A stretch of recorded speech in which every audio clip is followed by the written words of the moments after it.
Binaha ang ilang lugar sa Mindanao kasunod ng ulang dulot ng shear line o ang nagbabangga ang Amihan at Easterlies. Sa District Surigao del Sur, ilang ilog ang umapaw bunsod ng malalakas na ulan.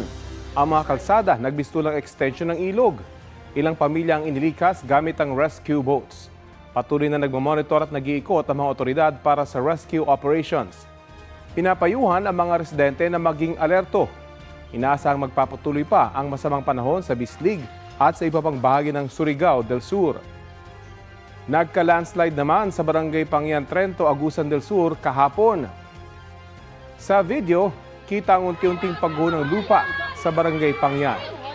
Ayon sa Municipal Disaster Risk Reduction and Management Office, walang nasaktan sa insidente.